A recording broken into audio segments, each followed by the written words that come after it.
Hello and welcome. We're so glad that you could attend the District 4 Mayoral Forum.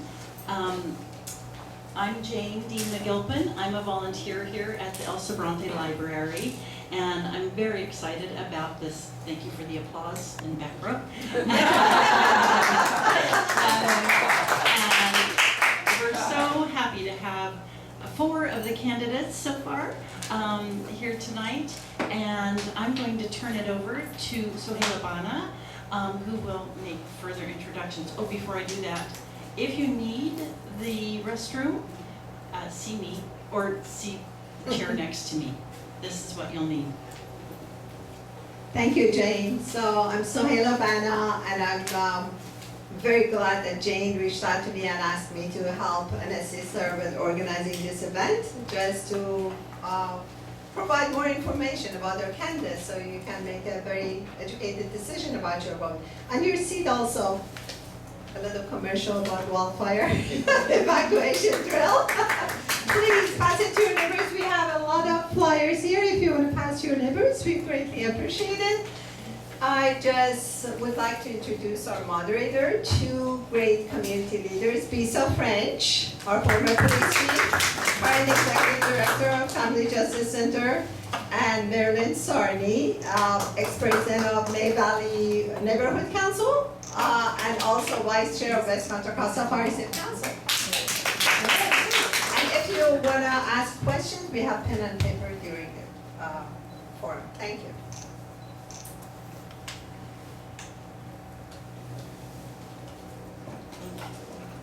Do you want to do the formatting? Oh, okay. And I have to figure, turning this on, I The apologize. button at the bottom, turn it over, turn it over. Yep, There we go. that one. Yep. All right. Should be green. Yep, you're good. Thank You're you. hot. Thanks for your patience, folks. As moderator, I'm just going to go through the format for tonight really quickly.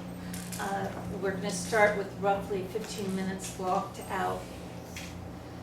Actually, Soheila's done some of this already, introductions in this piece, but only 2 minutes for each of them to introduce you. So it'll be racing speech, and then we will start with Q&As by sorted currently by topic, but when the cards start coming through, we will change order if needed. They will get 2 minutes to answer the questions. All right, I think that's it. Good evening, everyone, and thank you for coming. I think one of the things that Soheila forgot to mention was that everybody that's involved tonight are District 4 residents. So I live here in District 4, so does Marilyn, and that's why we are so invested in doing this tonight, this debate tonight. So we are going to start, and we're going to start with kind of an easy question. And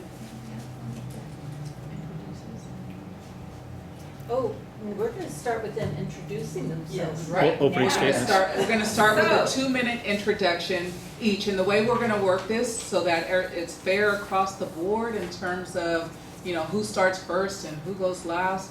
We're just going to start right here with Mark. We're going to work our way down the table, and then the next question we'll start with Demnlus, then we'll start with Claudia, and we'll start with Ahmad. All right. So Sorry, it looks like a couple of mics aren't turned on. Make sure your light's green. Thank you. okay, so we're going to start with Mr. Wassberg. 2 minutes. Please introduce yourself. Well, I'm Mark Wassberg. I raised in San Pablo. I worked in Richmond all my life as a pipe fitter. Worked at Chevron. I worked in all the refineries. Then I became an auto mechanic for several years. This used to be one of the stomping grounds here.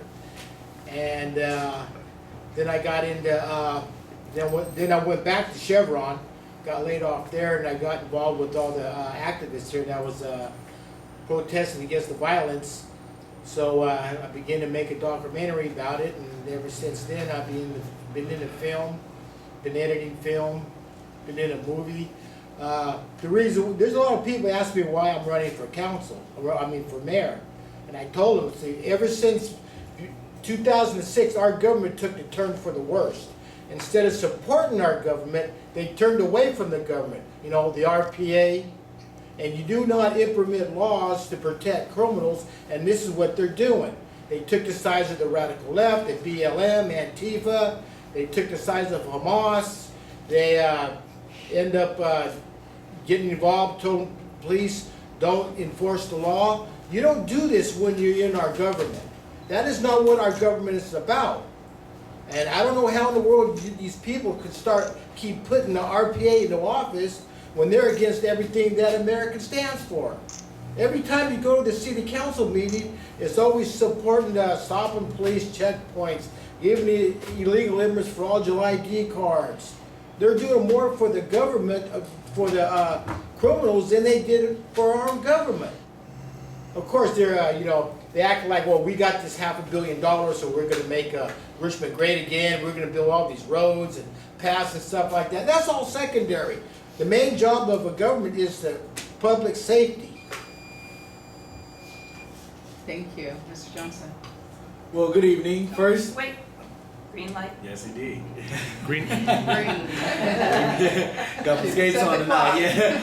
Well, thank you to the organizers of tonight's event and to our neighbors for coming out and having this important conversation with us this afternoon. My name is Demnlus Johnson III. I'm a fourth generation Richmond resident, born and raised here in the city of Richmond. I was a former Richmond City Council member, former vice mayor from 2018 until 2022. I'm a graduate, an undergraduate of Howard University and a graduate of UC Berkeley's Goldman School of Public Policy.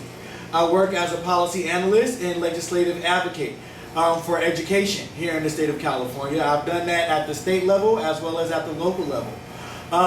In the email it asks, what do we know about District 4? And if you don't mind, I'm going to talk a little bit just about this side of District 4. Growing up and going to Mark's Barbershop from the time it was in Sobrante Plaza to this morning down the street here on ABN Way, family reunions and gatherings at Kennedy Grove, and working to make sure on the council that the Richmond Hills Initiative remain intact and that it remains consistent throughout the entire plan. I look forward to having this important conversation with you this afternoon and sharing some of my campaign platforms with you this evening, and hope that you learn a little bit more about me and I earn your vote for the June 2nd primary. Once again, my name is Demnlus Johnson III, and you can visit us at johnsonforrichmondmayor.com. Once again, that's johnsonforrichmondmayor.com. Thank you so much for your time. I look forward to your questions. Thank you. All right. Thank you everybody for organizing that. Thank you, Lisa, and thank you for being here moderating this, and thank you to Council Member Soheila Bana.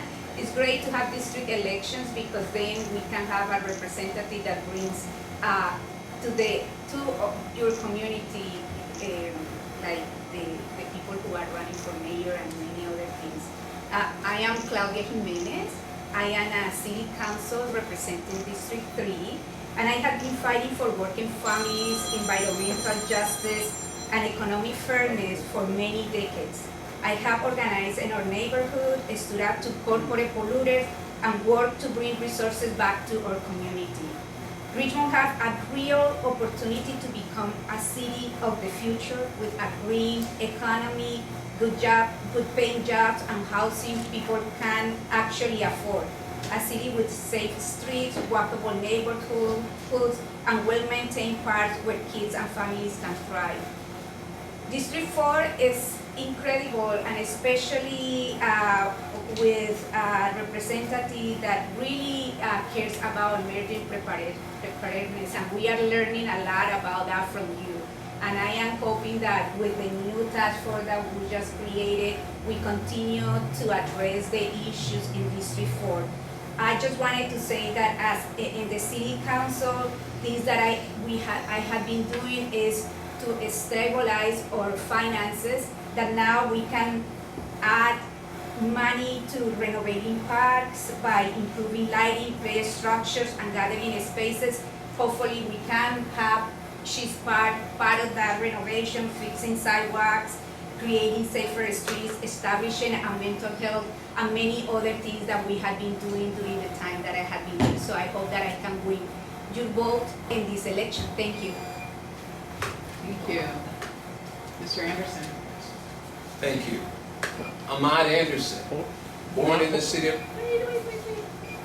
Sorry, I'm so sorry. Ahmad Anderson, 66 years here in the city of Richmond. Very familiar with this area. I have family who lived in this area, still live in this area. I caught tadpoles in the creek along the dam road, and then eventually fishing up yonder, if you will. Look, District 4 is a strong, proud community. It's a place where people are deeply care about their neighborhoods, their families, future of this city. But pride alone isn't enough. District 4 deserves focused investment, consistent city service, and real partnership at City Hall that shows up, listens, and delivers. The campaign is not about anything. It's about the basics. It's about the bread and butter. It's about safety, making sure people feel protected, respected, and safe. It's about economic development. It's about workforce development, quality jobs, jobs with careers and benefits. It's about housing, and not just affordable housing, because what's affordable in Carriage Hills is not affordable in Central Richmond. It's about reasonable housing. I'll bring safety you can feel, not just statistics, but real, live safety. That means fully staffed, supporting our public safety departments, investing in prevention, and working partnerships and communities so residents feel secure where they live. Richmond is not an island unto itself, and neither is District 4, and shouldn't be treated as such. What we do here matters to the region, to the Bay Area, and beyond. We have an opportunity right now to lead with focus, discipline, and commitment to the fundamentals that make the city work. My message is simple. Let's get back to the basics, and we get them right now. We build a city government that works for you, one that you can trust, and delivers every single day. Look, leadership is not just being in this role or sitting in this seat. It's taking care of folks, no matter what the zip code is, no matter where you are, but in my charge as your mayor. Richmond's got a great chance to build, but remember this, your voice, our actions collectively, are what matters to me. Thank you. I'm very sorry about the noise. You may want to That's be okay. closer It's to the good. mic to make sure. And if you- Claudia, just a can you hear correction. me? Yes. You are in D6, not D3. Oh, I'm sorry. D6. Whoa. Okay, so we gonna get the jitters out, so we have another just softball question for you. As you go into this, what do you do besides your political campaigns and aspirations to take care of yourselves? What do you do for self-care? Try to stay healthy. That's what I try to do. Don't do no drugs, no alcohol. Stay away from the criminals. Actually, this used to be my old stomping grounds years ago. It was really bad. I had a lot of fun there. But I'm not into the violence thing that I was years ago. And try to make Richmond a better place. Like I say, it's all staying away from the... I was homeless for 13 years here in Nelson Brandy. Stayed away from that. I stayed away from the homeless people. I spent 12 years at Contra Costa College. Never did graduate though, but that's how I stayed out of trouble. That's how a person better themselves, you know. Stay away from all the garbage. And ever since I got into, started going to school, and then I got into politics and started doing other stuff. So, you know, you try to change your life to make it better. I mean, you can't be part of life when you're all doped up and drunk all the time, doing drugs. You just can't function doing other things. Like when I became an auto mechanic, I had to quit all the drugs. I went to college, got a degree from that in auto mechanics. I mean, I look at this stuff, all the best engineers in the world designing this stuff, and I had to learn it. All I did was kept going to college and stayed in school. And I'm a filmmaker. I edit film. I've been in the motion picture. Then went all the way around the world. Then became Lola. And right now I'm working with some other people down in Los Angeles in the filmmaking. But you know, you keep yourself busy, you keep yourself out of trouble. Try to anyway, but just try to live a good life. Thank you. Mr. Johnson. I learned my lesson last time, so. Well, in order to relax, I mean, I'm a bibliophile, so I'm always reading. In addition to my Richmond library card, I have my Contra Costa library card, so I come here, I go to San Pablo, go to different libraries in the county, and just bring my book and read. I also recently rescued a puppy. He's a German Shepherd Husky Border Collie mix, so he has a lot of energy. He's 6 years old, so we go on hikes, we go to the dog park, and you know, those are just my two major opportunities to unplug. Thank you. Ms. Jimenez. I love that question. Thank you so much. This is when women lead. This is what we get, like how we take care of each other. So I meditate. I do exercise. I love salsa dancing, and I am really good at that. So but also being in the community is something that, like, as an extrovert, I get energy around people. I am a mother of two teenager kids, so I spend time when they allow me to spend time with them, right? But I also feel like politics for me is a way to take care of myself and my community.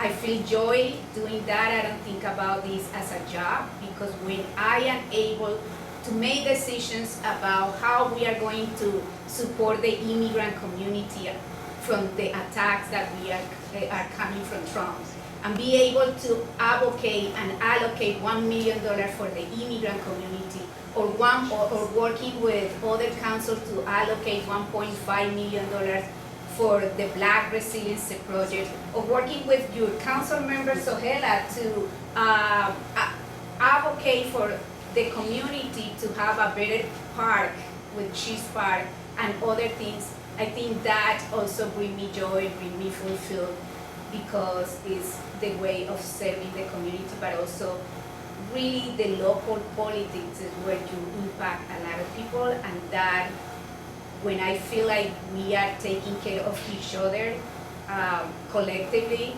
brings that sense of well-being for me and my family here in Richmond. Thank you.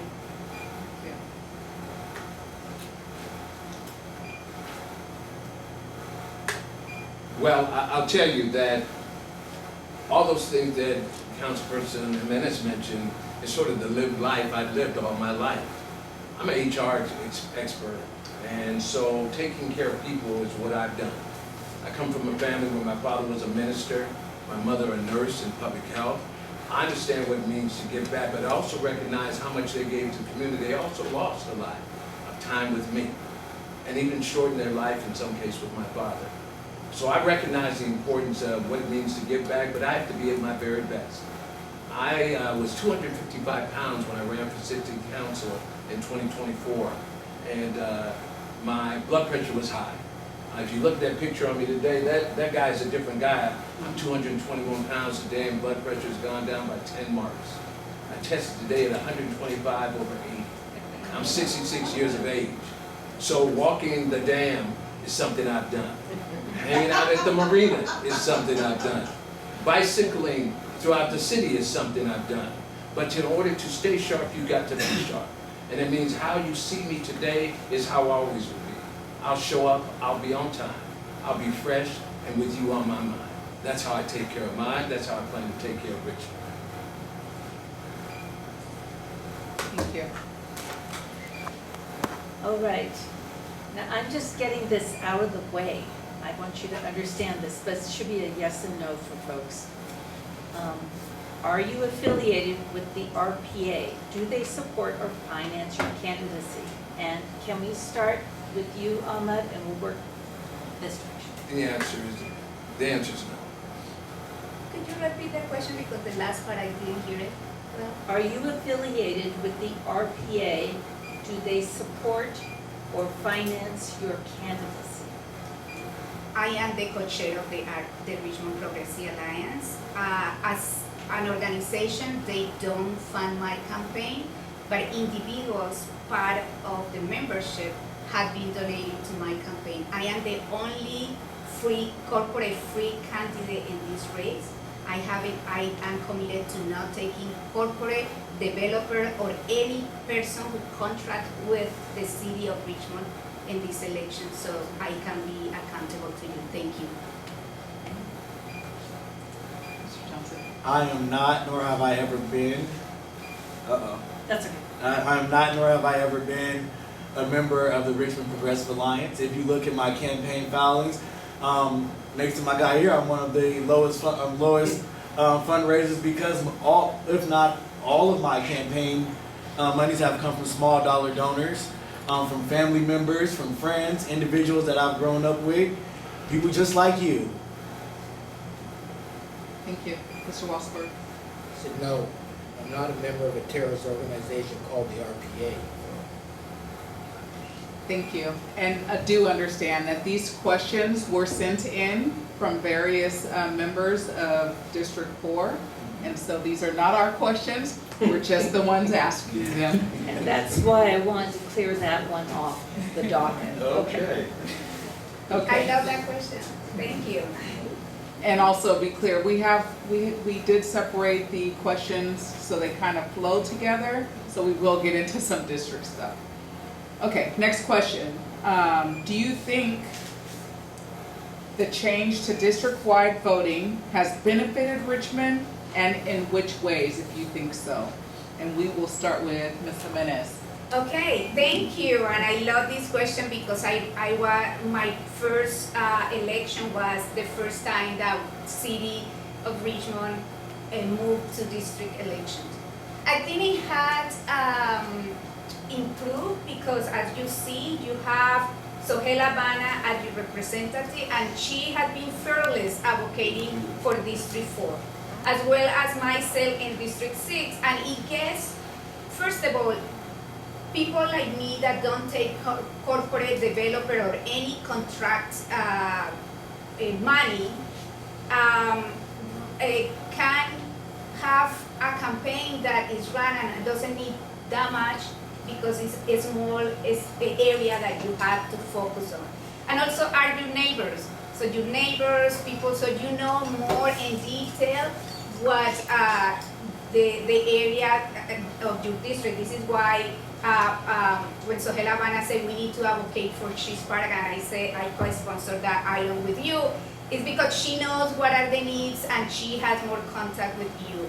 I think also it gives us an opportunity for really working to see the city as a whole, but really intentionally focus on responding to the particular needs of each community. That sometimes before that, what we have is that every city council was running at large, and if you from District 4 were emailing to them, maybe nobody answered because they didn't see that importance, because you might be adding to the voting that they want or not, but for having somebody, like if I don't respond or Soheila doesn't respond, she loses votes, and that is important. It's accountability. It gives a lot of accountability to us.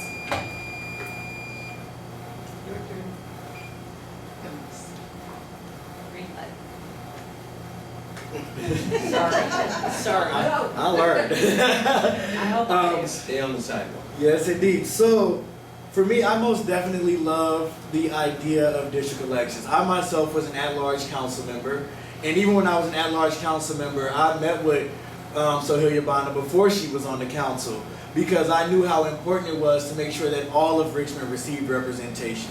So the idea of just representing a district never appealed to me, which is why I never really ran for a district. But also, I do agree that it provides direct representation and a voice for the community. However, it also allows for certain members to be shut out and entire communities to be silenced. I think it's wonderful that the council member is currently working with Bana on these issues, but when she first came on the council, the ostracization, the constant silencing, the beratement, and honestly the disrespect, not just for Bana, but for this entire community up into election time. Now it's time to partner. Now it's time to care about District 4. That's the part about the district elections that I'm not too fond of, because it allows people to play favorites, and it turns the city council into high school, where if the RPA members don't like Brown, Sacer, and Bana, then their items aren't being heard. They aren't being called on as much, which means that their communities are being silenced. They aren't getting that representation that everybody deserves. That is my main issue with district elections, and also my main issue with individuals looking to represent the entire city when they've done a very poor job of doing so in the past. You can't pick and choose who people want their district representatives to be. And if your friend does not get elected, that does not give you the right to shut out council members and silence them up until you're ready to use them to get their district vote so you can become the mayor. So yes, I am for district representation. I am for all of Richmond. And when I'm your mayor, no matter who you choose as your representative, you will be heard. And not just during election time. All right. I think everybody should have a voice. Wait for the light. I think everybody should have a voice, no matter what district you live. Because what happened was when they went over to district voting, they favored a certain race over another race.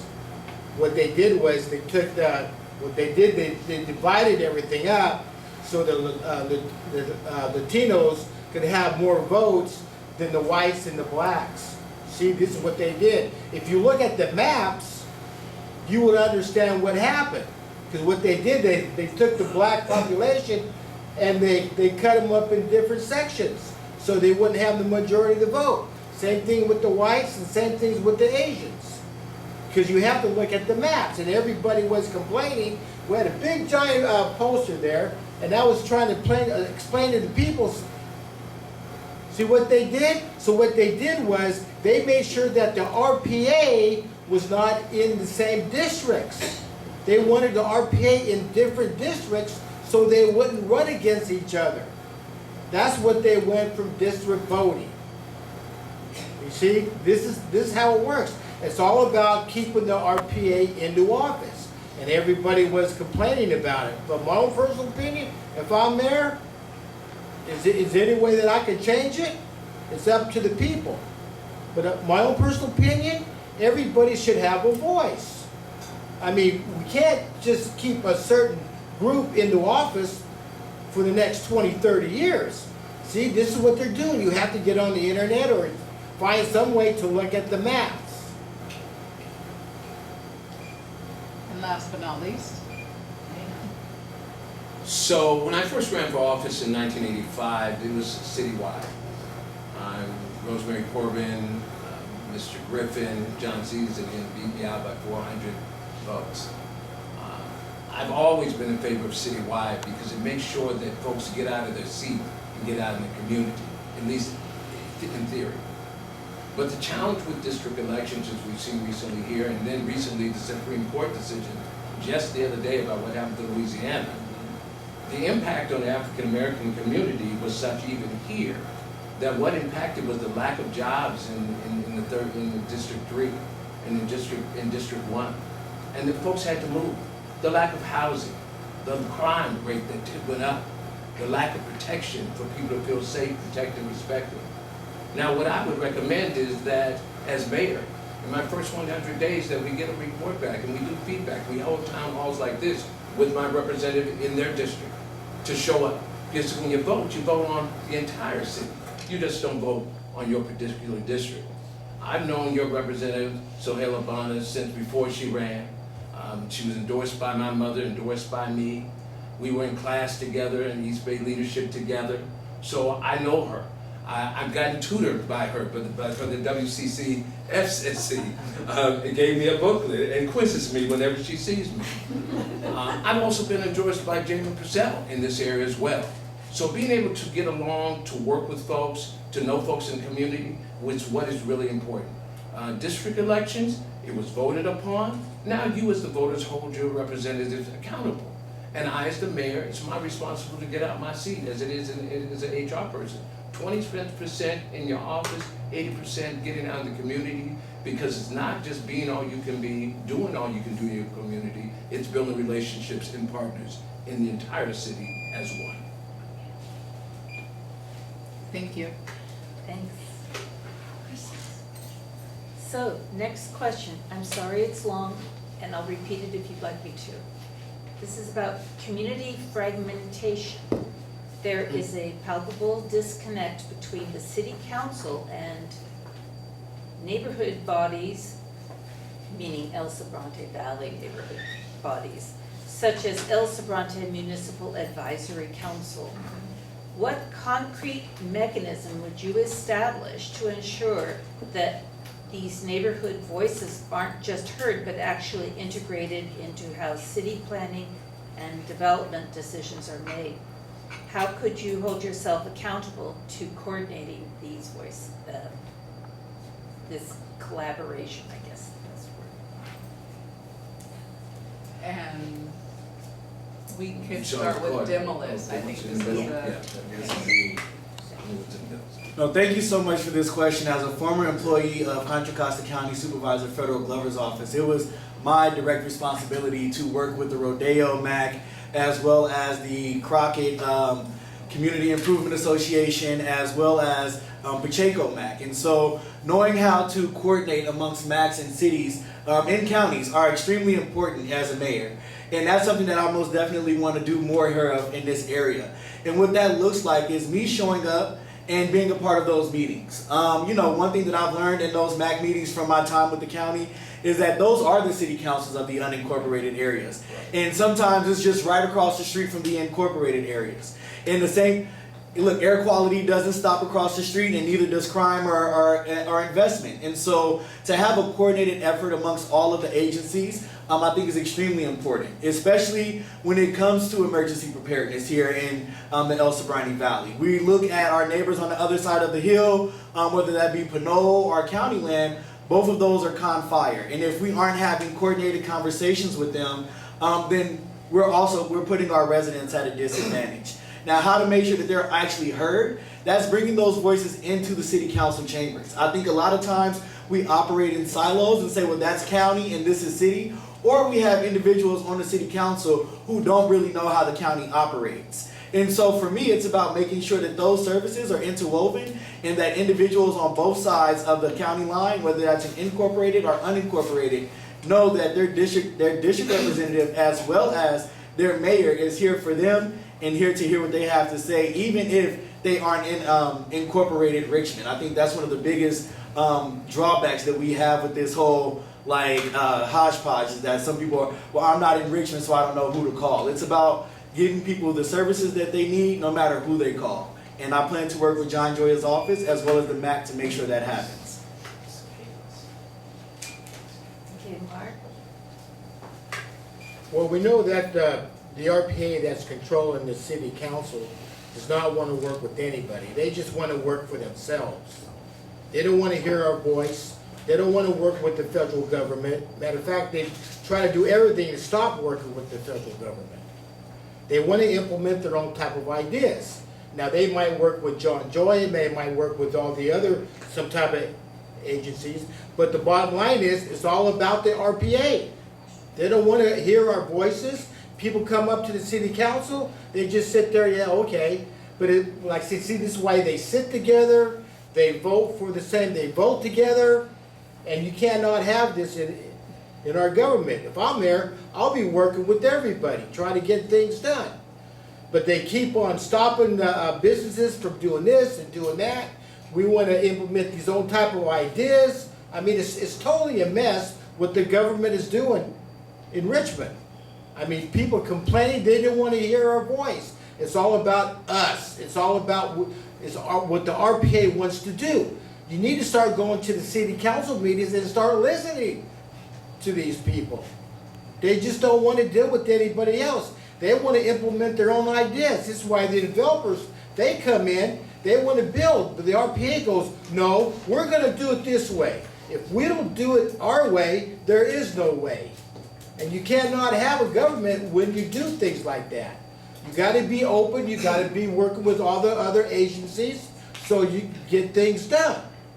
But the RPA, they just keep fighting everybody. They just want to implement their own type of ideas.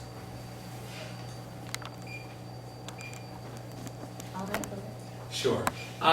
Look, I think one of the things that's been highlighted, Gary Bell was out here when he was on the city council and citywide, but one thing that Representative Bana has really brought to light is the importance to incorporate a collegial effort to bring the annexed areas into the discussion. I too live in a similar community there in Laurel Park, where I'm right to the Richmond annexed area, but we're right there next to El Cerrito.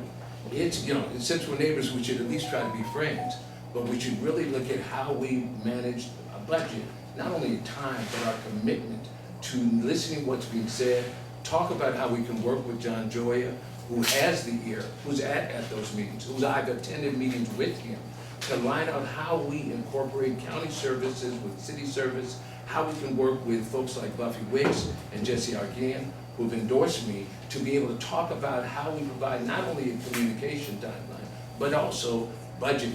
Having them come to the city council chamber just in the same way that they bring the Richmond Neighborhood Coordinating Council to the same way, and hold meetings so that folks understand from not only their district, but even the heart of the communities, what the impact is and how we can work together.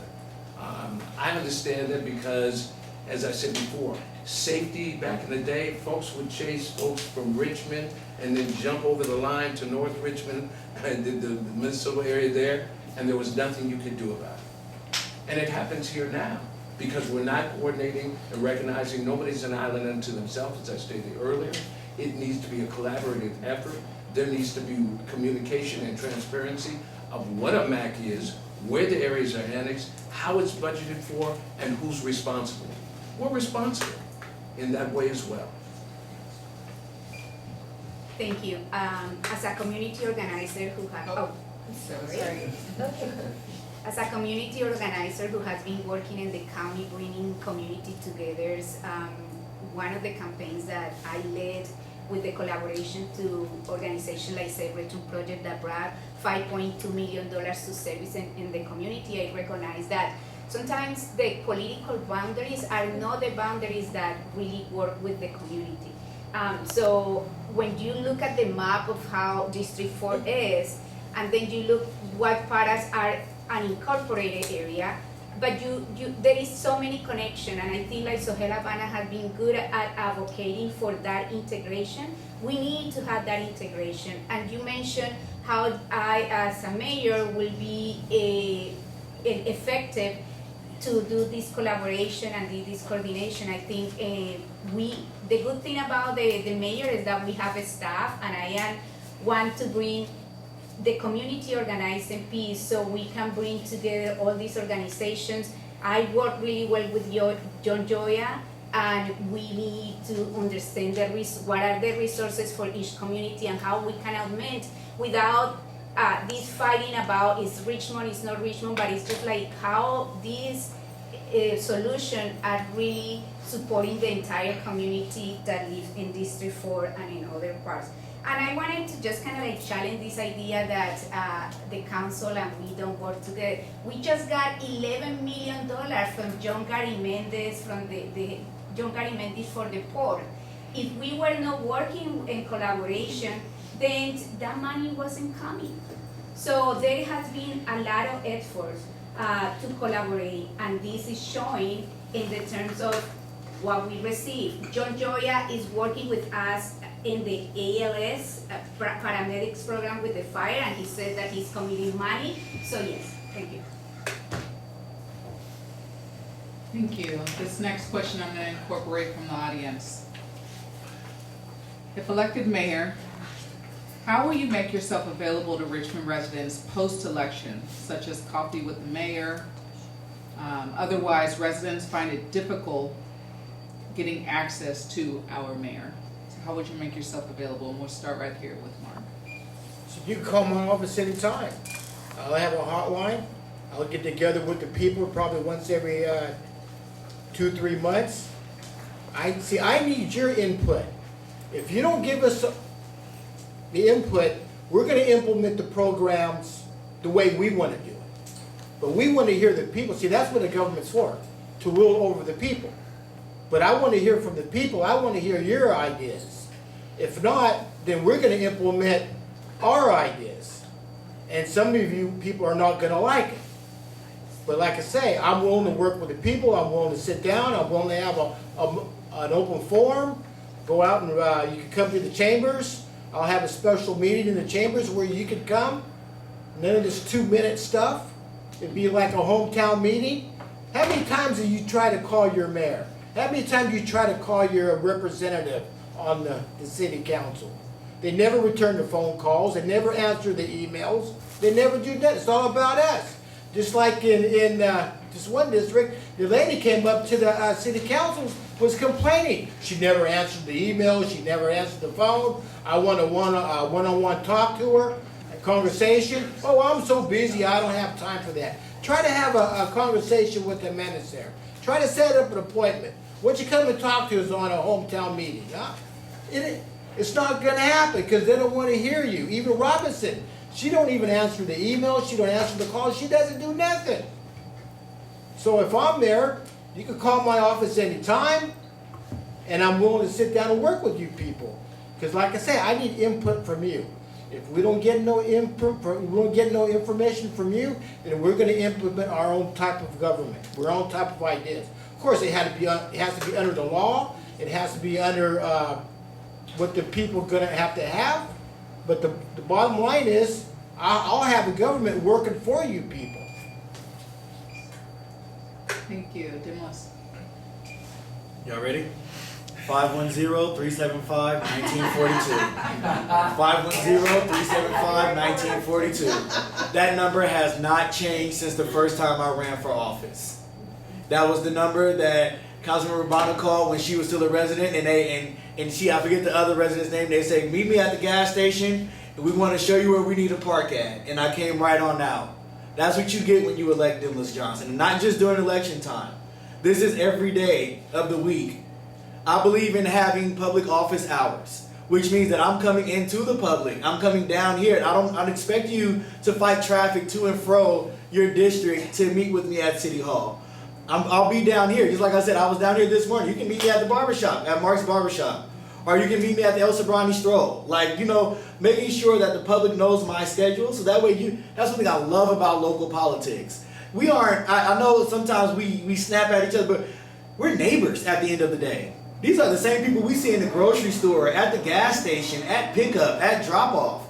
And so just really institutionalizing that and making it so that everybody knows, okay, at 3 o'clock he's going to be at Foods Co. So at 3 o'clock I'm going to be at Foods Co. Or he's going to be at Rayleigh's, so I'm going to be at Rayleigh's. Also, making sure that individuals know, once again, that my door is open. I believe in having community office hours on the book so that way if people want to schedule an appointment, you can schedule an appointment, but then also, like I said, catch me at the pump.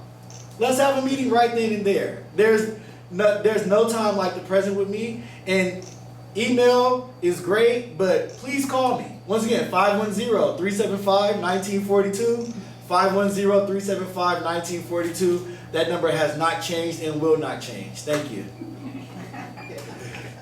Ms. Jimenez. Thank you. I also give my phone to everybody, so I will 510-998-9027. And I do it actually even in a radio station when they interview me in Spanish to talk to the Latino community as well. How I as a community organizer, I know the power of the one-on-one. For instance, when the neighbors of Barrett and Keith were complaining about some donuts, we meet in Elizabeth Kudo's house on the corner, and she brought food and I brought the public works director, and we met in their house. So I am willing to also open my house because as a candidate for Mayor Demnlus Johnson said, we are neighbors. So my house is open to also have these meetings.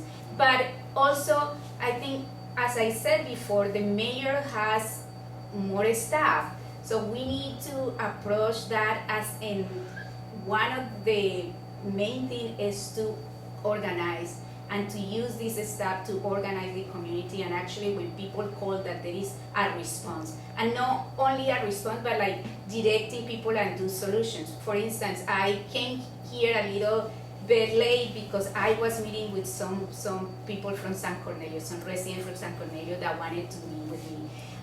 Before that, I was meeting with some of the small business and Vernon with more because they have some concerns and we want to work on procurement. And the idea is not only meet, but also provide guidance of how we can move things along so we can have an item on the agenda and pass and we implement. So it's not meeting by meeting, and this is what I have been effective because when I meet, I bring solutions and we move that. Thank you. Thank you. As a non-elected, I think that I've done that. I've been to the communities, I've been to the neighborhood councils, I've been to the HOAs, I talked to Ms. Lyons there, I've been to her meetings, I've been on Zoom with the neighborhood councils and with MAC. One of the things I talked about in the first 90 days is to make sure that there's a report back from each district. We hold a meeting in each district where I meet with you and your representative, and we get feedback to get an understanding. The kind of understanding that we should have done prior to getting the $550 million, plan ahead of time. Talk about, if we get this, what should we do with it? Don't get the money and then start the conversation and then hear in the paper that the money's already moving. You need to get out in the community, have quarterly meetings, go to the communities and have that dialogue with them and get that feedback. That should be put into the dialogue and into the final results so people can only see it, but they feel it. And it's something that's done together, which is people-centered focus. That is what I'm about. I'm an HR person. Open door policy is what I live by. That is, it helps employee relations, but it also helps community relations as well. And being there during the times when somebody has asked me about issues around the bike lanes in the marina, or the fire here, or vegetation. I came up here because I used to work for the Botanical Gardens, the Gardens of Golden Gate Park. And they talked about, well, we'll just get native plants and we'll put them around. But it's more than that. It's education, awareness, and going to the spot where the pain is being traumatized. Speaking to people right there in the middle of it. When they're having the sideshows in the annex in Richmond. I went there when I heard the police, or when my friend called me and said they're doing it now. I wanted to see what that was like. Wanted to see what that was like so that I could not only just say, well, they told me, but it was a lived experience. And if you live in the South Side and know about crime, we've lived that experience. I don't have to go far. We need protection, respect, and be safe. Thank you. All right. Sorry. I have my piece to do first. As mayor, yes, Claudia's next. Thank you. As mayor, what actual techniques could you use to work with the other council members who have a different point of view from yours? Okay. I think I am going to say that like some of the critiques that they said about me is that I don't work with people. I don't believe that. I believe that I have been in the aisle working with everybody. And I think the technique is we can agree and disagree, but we can be together in what we agree, right? And working on that. And that is something that I have been doing with many people. Like Soheila and I think it's funny that people say that I am collaborating with Soheila right now because I am using her. I think she's a strong woman that she doesn't allow to be used, right? So, and we agree in many things and we disagree in other things, and we are trying to work together in what we agree to move forward our agendas in the city council that are supporting the things that in our community people are asking for. So when she asked me to support the She's Park, I say yes because I know that improving parks in this area are really important as improving park in District 6.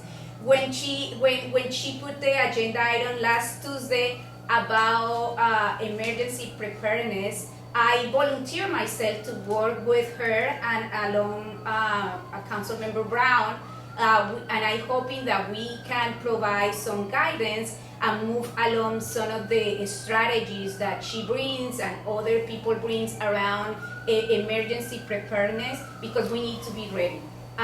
So I feel like as a community organizer, I have brought many people in spaces to work for a purpose. We don't need to agree in everything, but we need to work in what we agree. Thank you.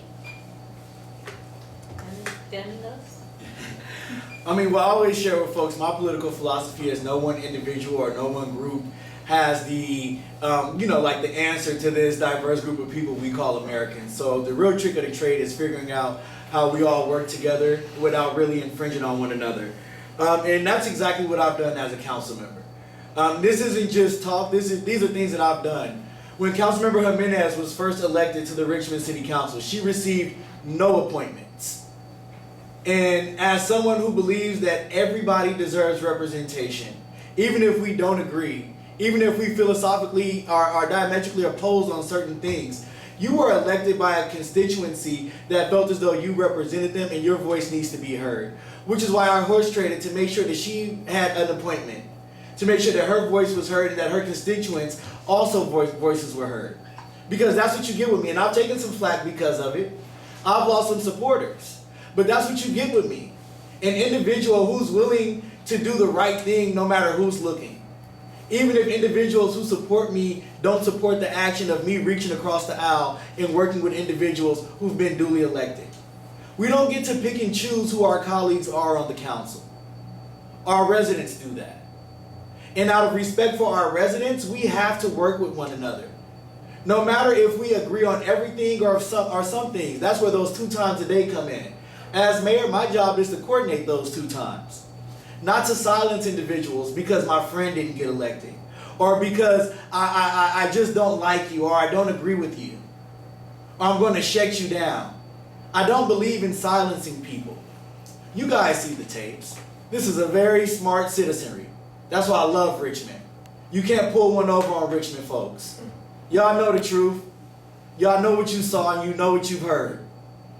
Thank you. The RPA always votes RPA. As you look at the city council meetings, you see the RPA sitting next to each other. They never work with the other city council members. When the mayor was preaching hate and violence, standing up for Hamas, remember that, this anti-Semitism stuff? Who was standing by their man? It was the RPA was standing by their man. They said, oh, just give him a chance.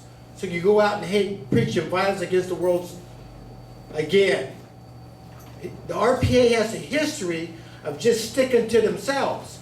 When Corky Bazay and Nat Bates was on the city council, it was always the RPA voting against the other 2. The RPA is only out for themselves. You need to start watching the city council, people. The RPA doesn't care about anybody.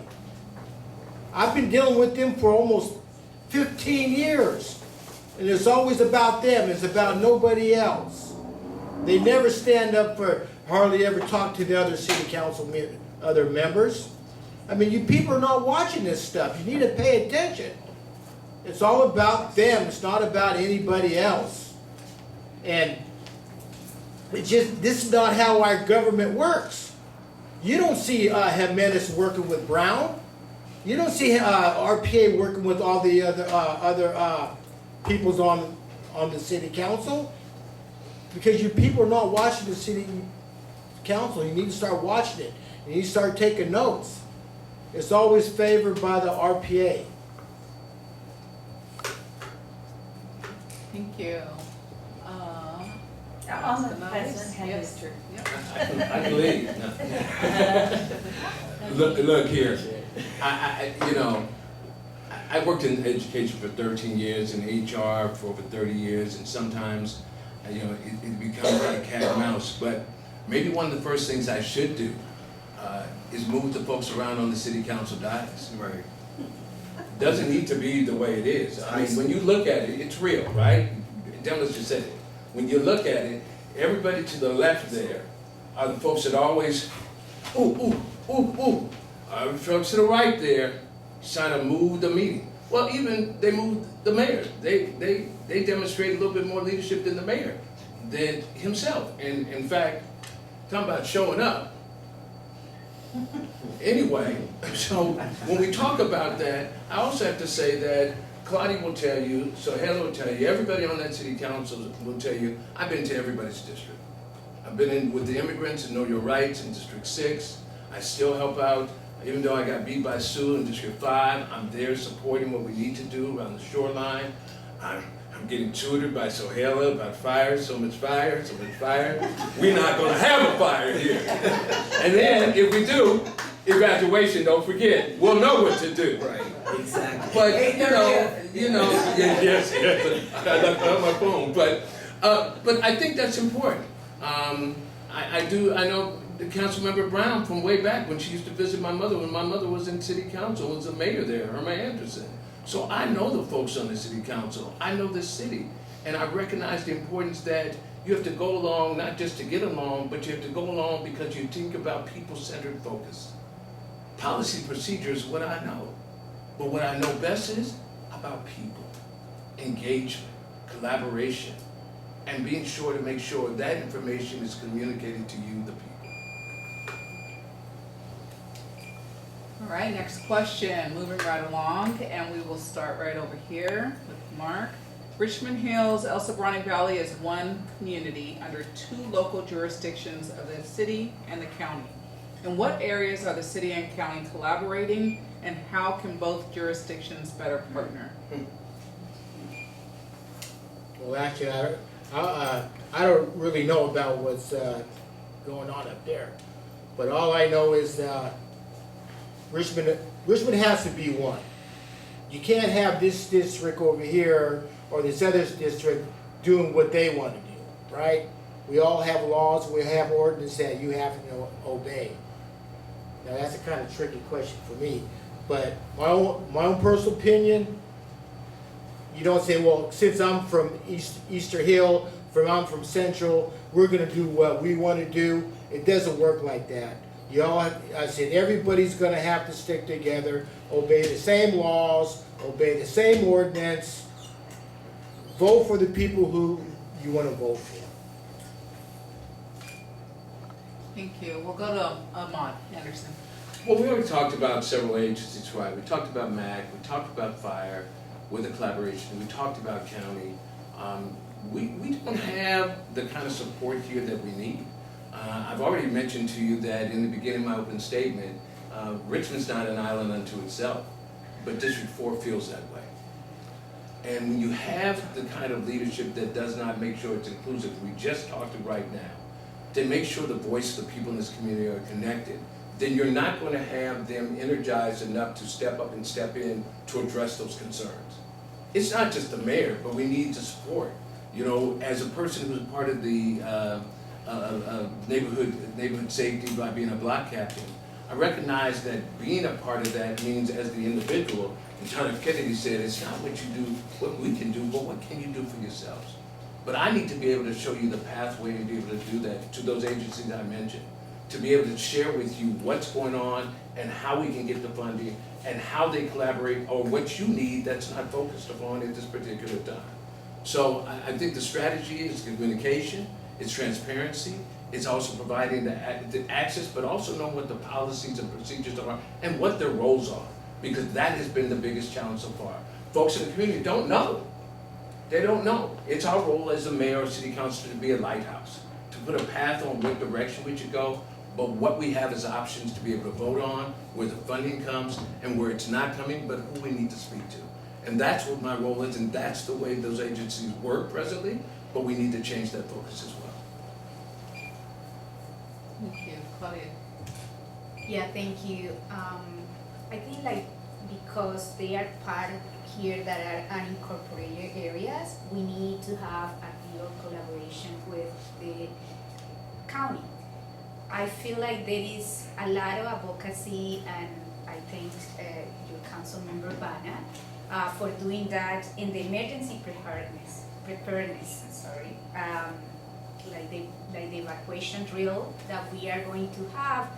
It has to be a collaboration because it's not only how we evacuate the resident of Richmond, but it's, as I said, the lines, the political lines is not how people live.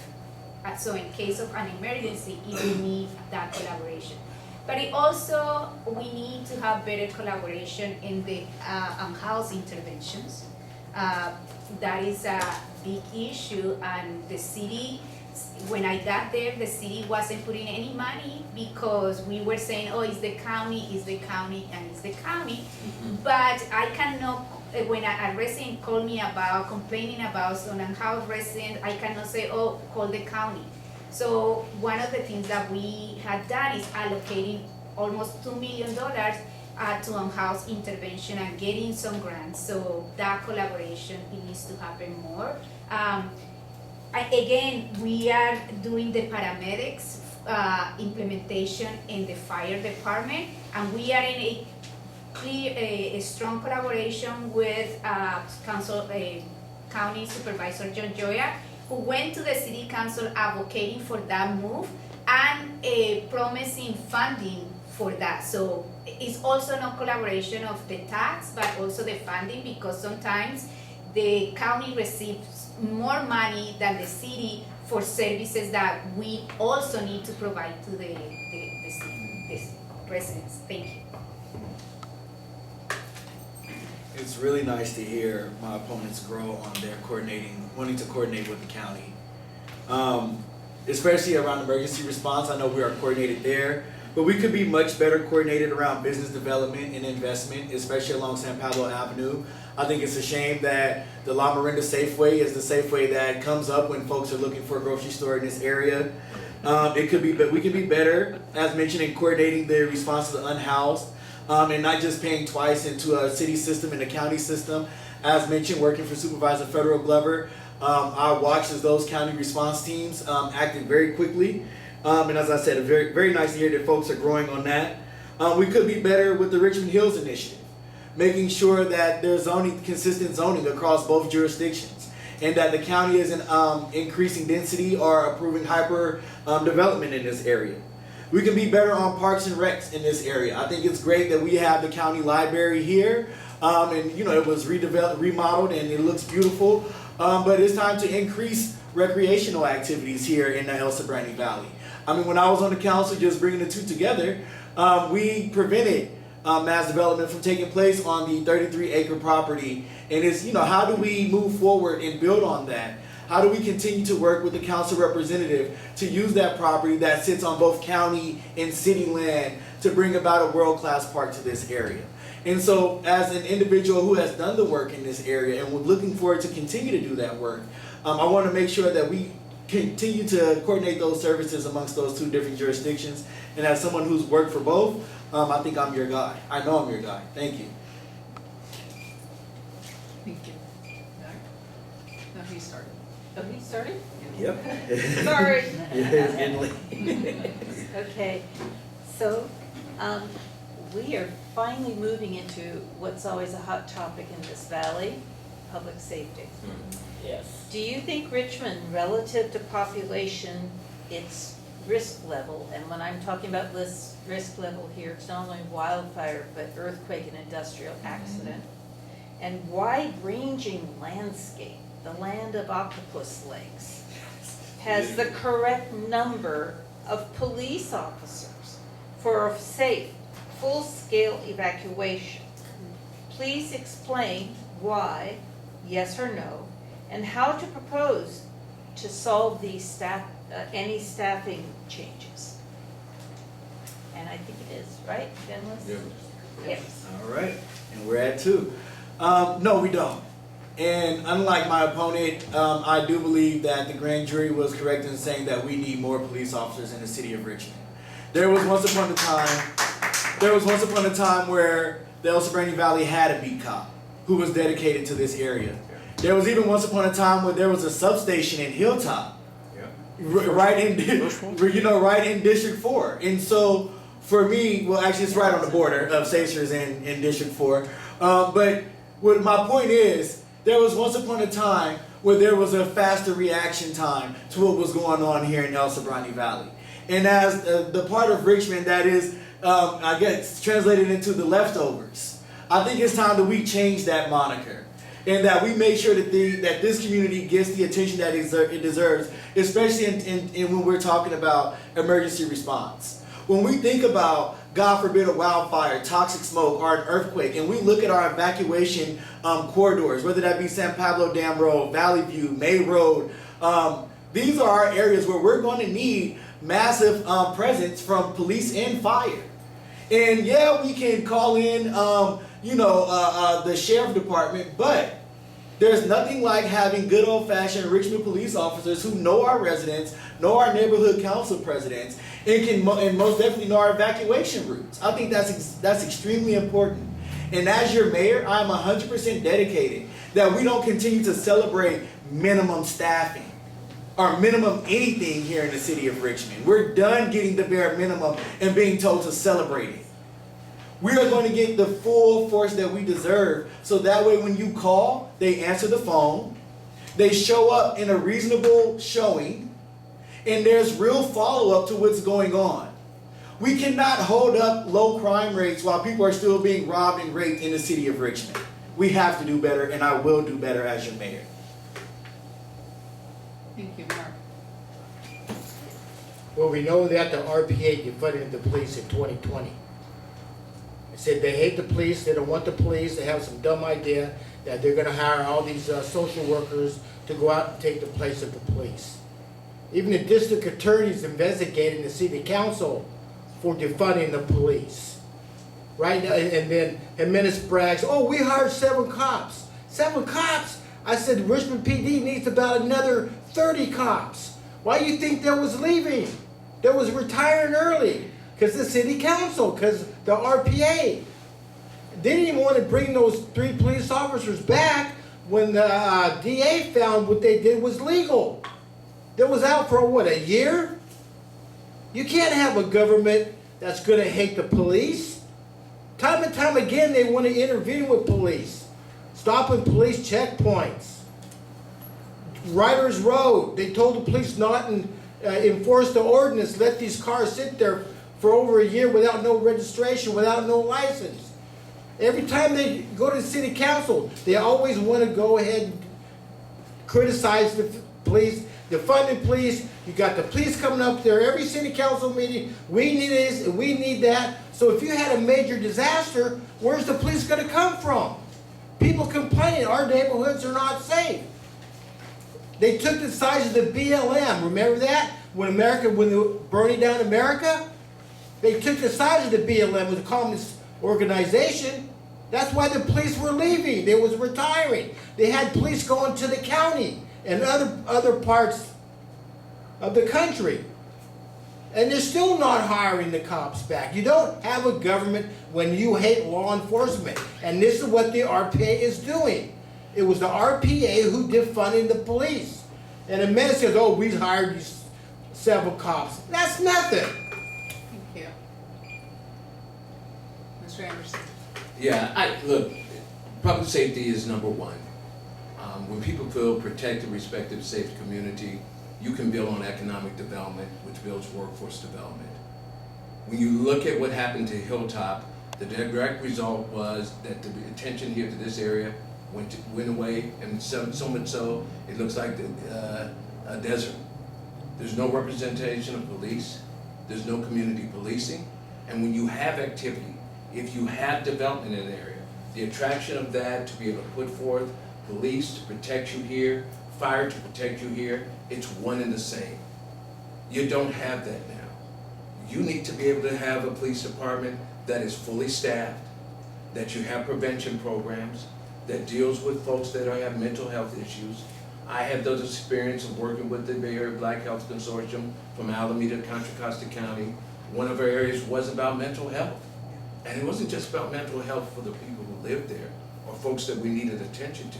It was also for public safety, for what they went to make sure you protect and serve those who need to be able to protect and serve you with that kind of dignity as well. We've not had that support here in this community. This is like Point Richmond, one way in, one way out. Knowing where to go. This is the same conversation that they have with Phil Rothenthal in his neighborhood council. What do you do? Where do you go? The attention that Soheila has brought here around education and awareness and working collectively through the regions with Buffy Wicks from all the way from Oakland along the corridor in which I attended those seminars to understand better what I didn't know because I didn't live here.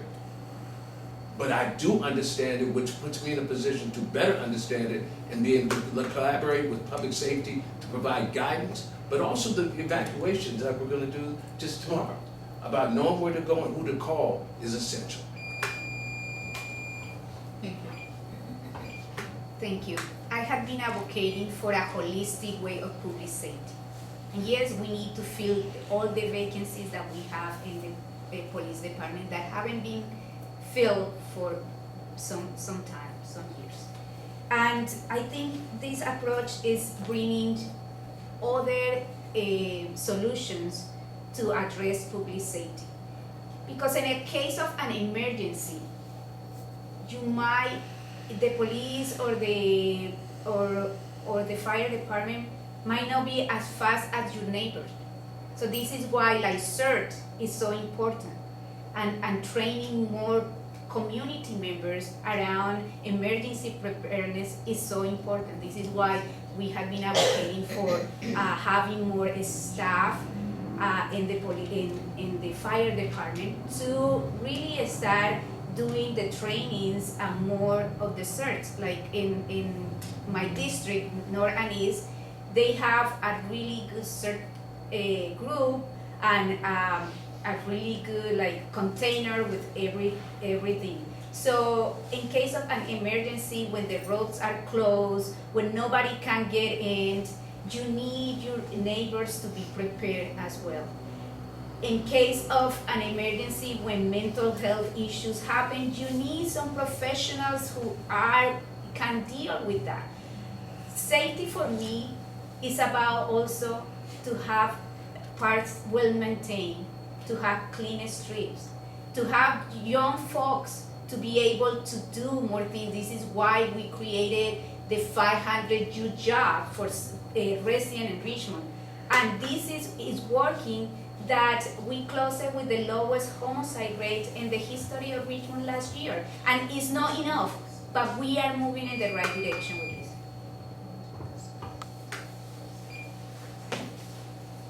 Thank you.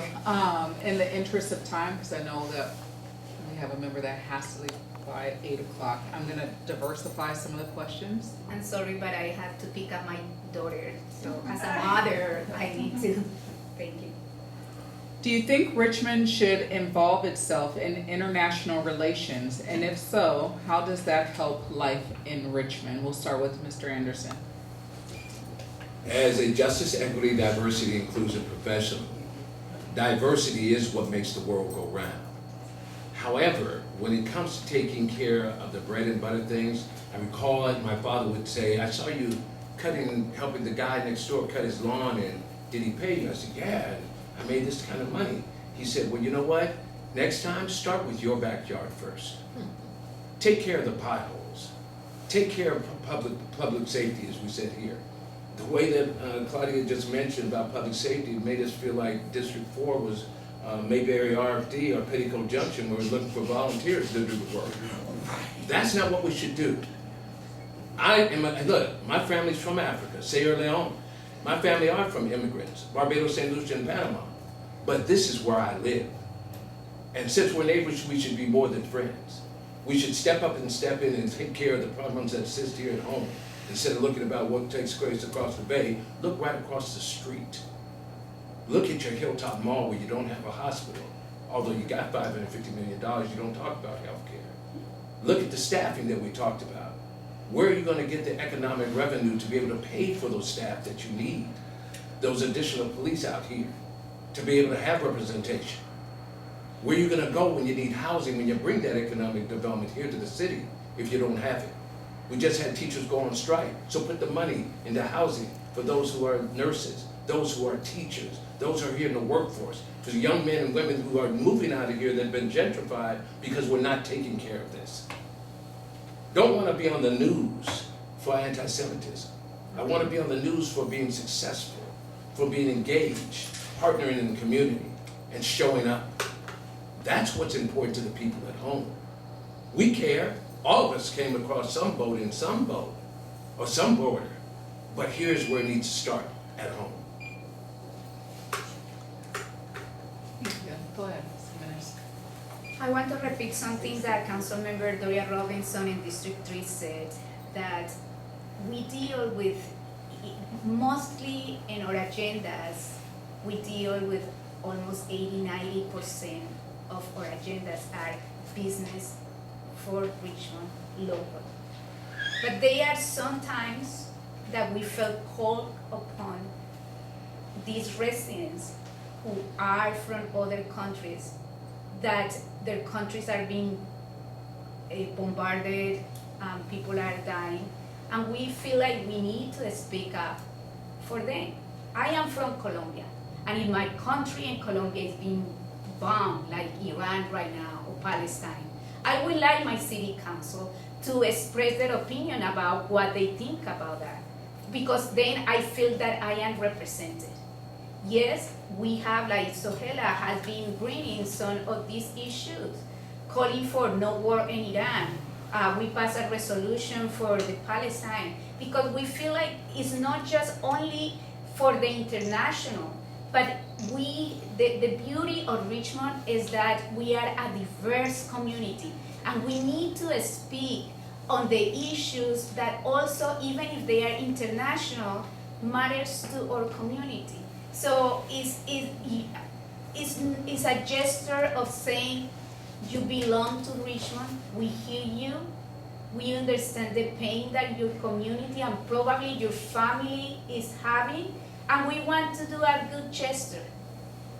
And it's not taking damage in the percentage of the business or the items that we bring to the city of Richmond.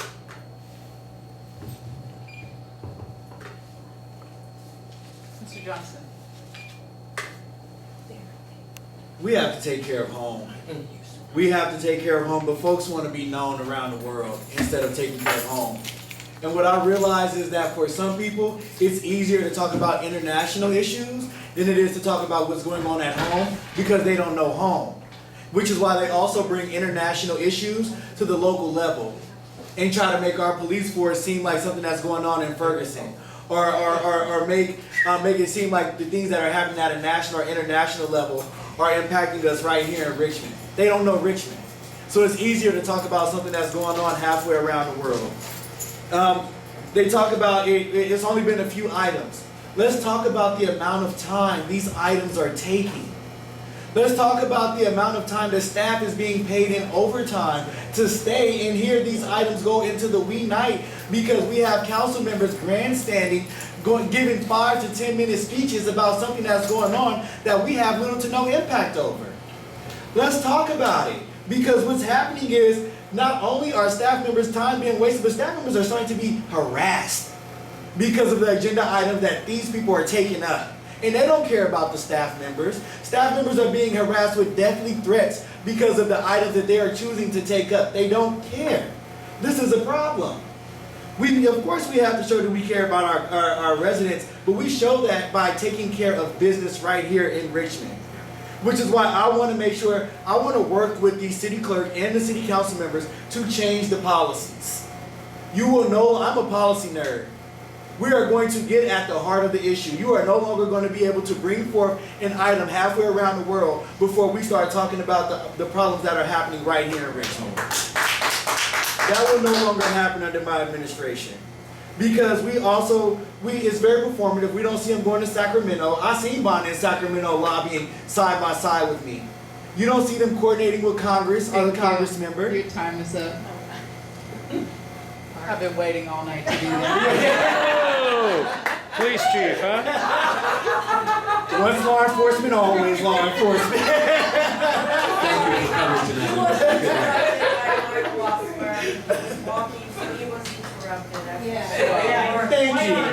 Thank you.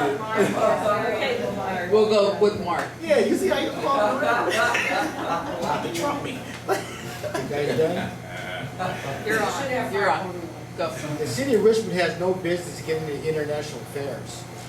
We need to worry about Richmond. Richmond comes first.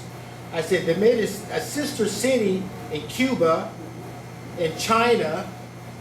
They made it in Palestine, who's a terrorist country.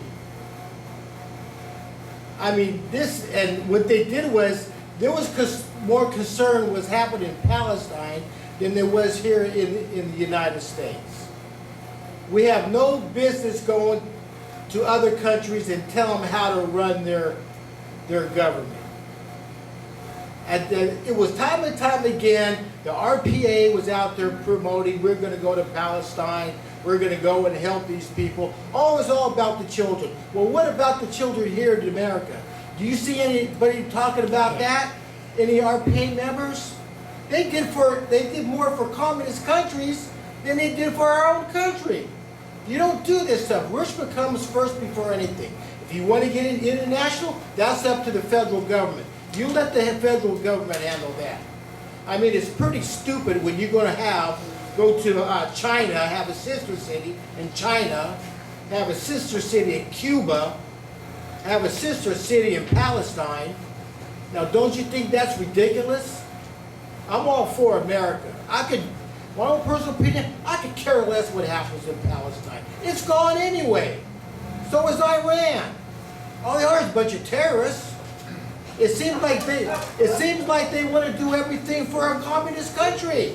They're more concerned about China and Cuba than they are about the United States.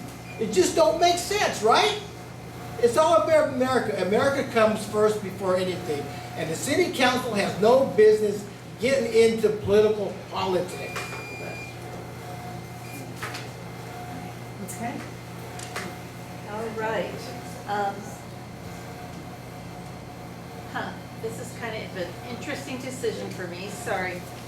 I am going to go to this one. Some homeowners have paid off their mortgage and own their houses, but now they cannot afford the fast rising home insurance policy due to the increased wildfire risk. What do you suggest as mayor that you can do to help them? We'll start with Mark. That's a real tough question for you homeowners, because I think it was the state and the county that did this. Face it, everything's going up. Auto insurance is a totally rip-off. All they want to do is implement these type of programs that's going to hurt the homeowners, right? I mean, you're paying tax upon a tax. My own personal opinion, it might be a scam to keep on raising your taxes. Pretty soon you won't be able to pay your property tax, and they're going to come and take your homes. But the problem is, what areas do you live in? Do you live in a high fire risk area? Or you live in a low higher risk area? It don't make sense if you're going to pay high taxes when you don't live next to a forest or where there's not going to be no fire. What they're doing, they're taxing the whole entire people. For my own personal opinion as mayor, I will try everything I do, but like I say, when you're fighting against the state and the county, you're going to have a hard time. You're going to have to convince these people, say, hey, wait a minute, is there anything else we could do? Why it's so expensive? You know, they keep advocating, you know, we need to fight fires, we need this and we need that. Pretty soon the taxes are going to be so high, it's going to be ridiculous. I mean, you homeowners need to start fighting back. You need to start getting committees together. You need to start, it's all about the politicians. They're the one that's doing it up in Sacramento, right? So something needs to be done. I mean, I'm only one person. You know, it's impossible for me to fight the county and the state when you got the governor up taxes up taxes up taxes. Thank you, Mr. Johnson. Yes, as I mentioned, I'm a policy and legislative advocate who often goes to Sacramento. Was just there this week. Who often goes to Sacramento to advocate for different issues, having saw Councilmember Bana there a few times, I'd be willing to go to Sacramento and lobby the insurance commissioner directly and talk about this, because this is what I mean by I'm a policy nerd. You got to know where the problems start and where the bottleneck is, and being willing to use my little bully pulpit as the mayor of Richmond to go to Sacramento and meet with the state insurance commissioner and say, like, how can we really hold these insurance companies accountable? Because they're price gouging and they're taking advantage of homeowners who, like you said, have already paid off their homes. And quite honestly, I would love to see a more public option come available here in the state of California. As a young black man, just my life insurance is higher than others. Yeah. So, and that's just because of who I was born as. And so, trust me, when you talk about unfair insurance is one of the last places where we see active discrimination happening, and price gouging and profiteering happening. And we have to make sure that we're electing individuals at the top who are willing to work with us at the local level and understand what it is that our residents are going through. Thank you. Ms. Jimenez. Yeah, thank you so much, and I think it's good that we are talking about that, and I want to advocate for you both for Jayne Kim, who is running for commissioner, insurance commissioner at the state level. And one of the things that we need to work in collaboration is to change these policies around insurance. But also locally, what we can do also is to work to make sure that we maintain these areas where we know are high risk of wildfire, to demonstrate that as a city we are doing everything is in our power so that we don't give the insurance to say, oh, you are a high risk area and therefore you are going to pay all of these, and we can fight back and say, well, actually we had been decreasing by collaborating and doing the task force, and I hope that we can come up with more solutions about that to get these areas in a better place that are not as high risk areas, and that can happen. But I also think that we can, and I don't know, this is an idea of like advocating for more collective insurance package, umbrellas that probably can help. I think this is, as Mark Wassberg said, this is a difficult thing because it's not only the city, but it's the state. And I think voting for Jayne Kim, who has fighted a big corporation as well as me, we can have somebody who can represent the community to start tackling these high prices of insurance company in California. Thank you. So, as was mentioned already, so for example, the West Contra Costa Fire Safety Committee has already worked on collaboration, grant funding, resilience projects, but also securing those funds and coordinating, which is not just the city of Richmond issue, it's a regional issue that needs to be addressed. Having the programs we had recently where Buffy Waits and Soheila was coordinated as well with the fire chiefs across the Alameda and Contra Costa, it's essential that you have that in place in order to move forward to Sacramento with a plan. I don't think that it's recognized as the importance even after what just took place in Los Angeles. If you're on our committee meetings, on emails, on the recent developments we had about strategies and the plans, we're doing the work here now. It's having somebody, as Demnlus said, to be in that bully pit, to go to Sacramento, who understands policy. You know, just because you're a resident makes you qualified. But if you haven't had the experience to be able to develop the relationship with stakeholders who are in those roles, you're not going to be able to step up. As an HR person I understand evacuations. I understand safety. I understand it at every level, whether it's the police or the fire department. What it takes is not only education, which we're getting here, but it means somebody has to go to Sacramento, work and partner with the people that make the decisions. Too often when we vote, we just vote for insurance folks, or we don't, because we don't know the impact until we've been impacted. And now it's happened. So it's not just about how far, as I mentioned before, for having native plants next to you, or the distance from the fence to your property. It's about having an advocate to go forward, being involved in those, or even joining into being on those committees and those commissions, or speaking with your representatives to be an ally to you, and not just an ally, but somebody who's going to be there to just be not more than an advocate, but someone who's going to be there to be an accomplice to make sure you're safe, to not give up on that. Thank you. Mark started, right? Mark started. Mark started. So, All right. Okay, another question from the audience. As the would-be mayor, offer your perspective on the city's economic relationship with Chevron and the sustainability of that economic dependence. Name 2 to 3 pathways that you will push to implement that could put Richmond on an economic self-sufficient road. And we will start with Claudia. Thank you. Thank you so much. As a city council who had advocated, not only in city council but before, that Chevron paid their fair share, I am happy to share with you that we received $550 million. That was something that we fought really hard. And why we didn't put any plan before is because we didn't even know how much money we were going to get in the first place.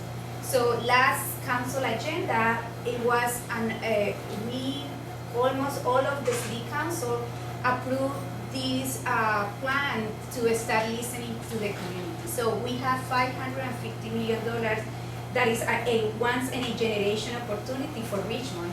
And there are 3 things we need to consider. First, we need to put a participatory process that we are going to start that listen to residents, small business and community groups, so their ideas shape how these funds are invested. But we need to invest strategically for Richmond's ongoing prosperity. As you say, currently Chevron accounts for 1/4 of the Richmond budget, and we need to diversify. We cannot pretend that we are going to be depending on just one industry. We must, but also in terms of that, we also need to understand that there has been decades of underinvestment. So we need also to start repairing parks, streets, and vital infrastructure, so we can have the infrastructure that other businesses are requiring to be here. I am happy to say that with the collaboration with John Mendy, we just got $11 million to the port to start making the port a big economic driver to bring more businesses, so we can start moving in that direction of revenue, different revenue. Thank you. Thank you, Demnlus. Yeah, I mean, if you rewind the forums, you'll probably hear me say this 1,000 times. And it's very nice to hear some of my opponents adopt the language as well. But we most definitely have to diversify the city's revenue streams. Richmond has 3 primary sources of revenue. We have the property tax, utility user tax, as well as our business tax. We have to grow those tax bases. With the property tax, I don't believe in increasing property tax. I always say WCCUSD already did a number on those, so I'm not looking to add to it. But we do need to add more housing, single-family homes to the stock, so that way people buy homes and we have those property taxes coming in. We also need to increase our business tax by improving our business corridors. I mentioned San Pablo Avenue earlier.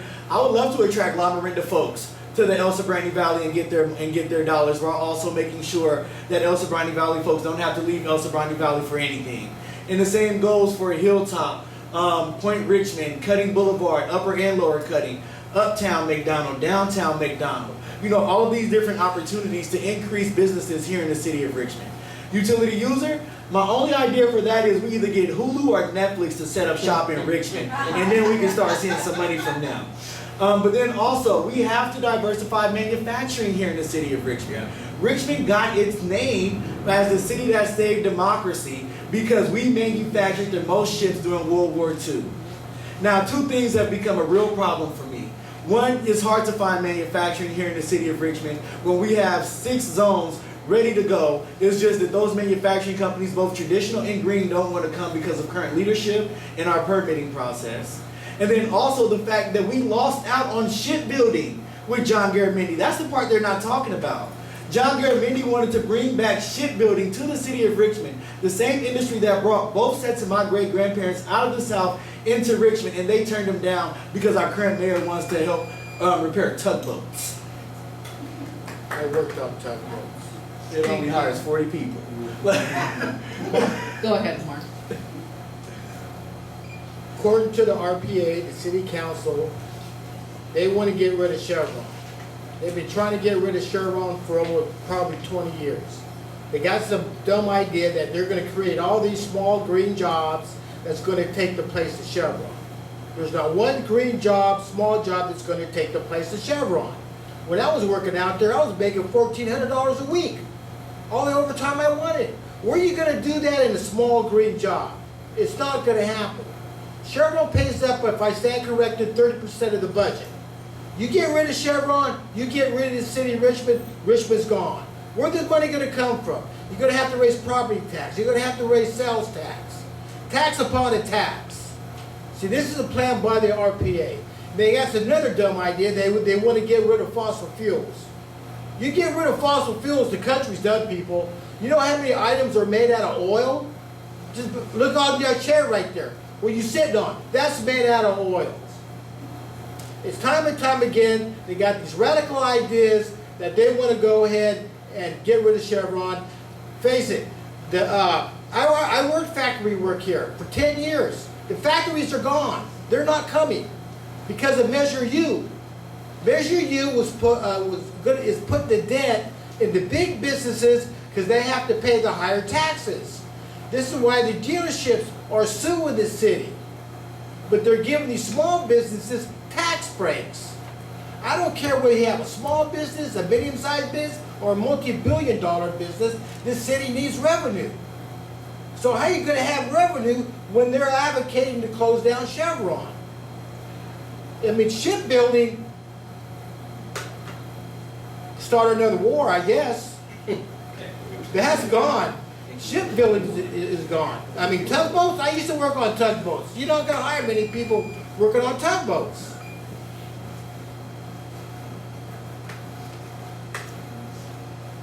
Look, Chevron, and if you look across the state, the industry is failing.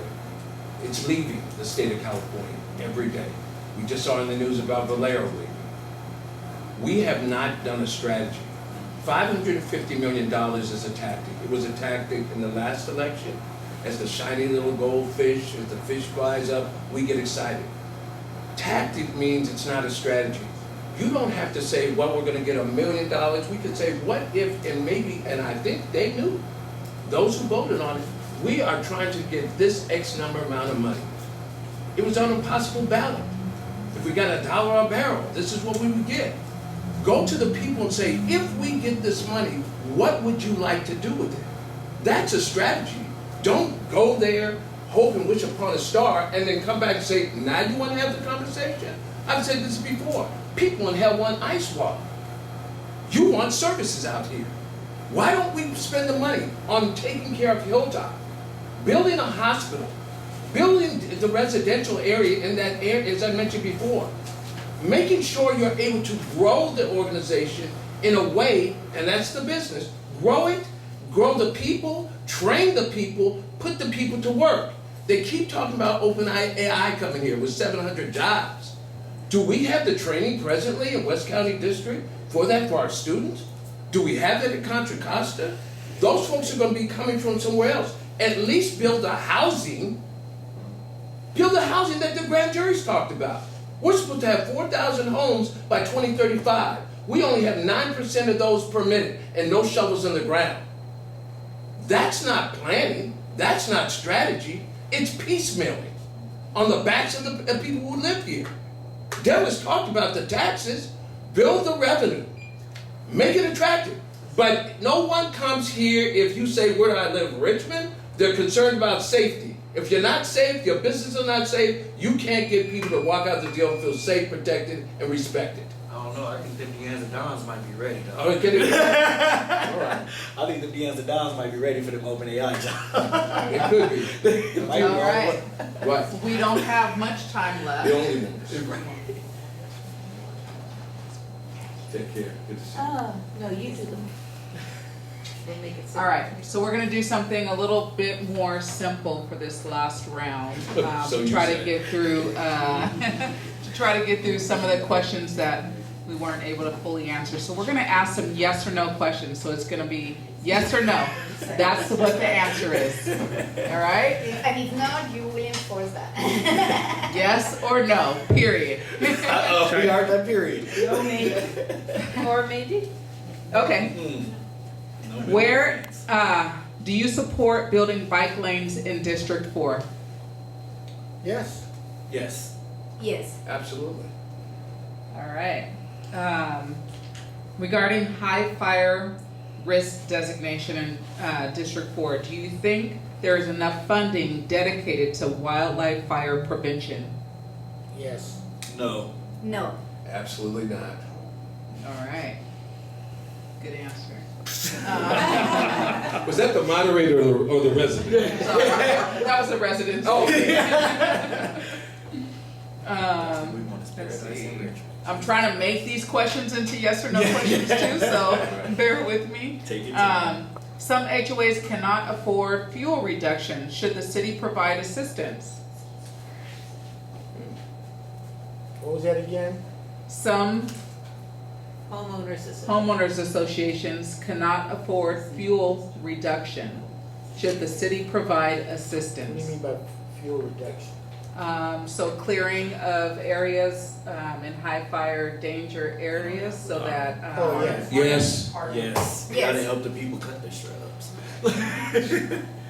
We don't want grandma out there trying to. They don't take care of light. They don't take care of light and landscape as it is. But yes. Amen. That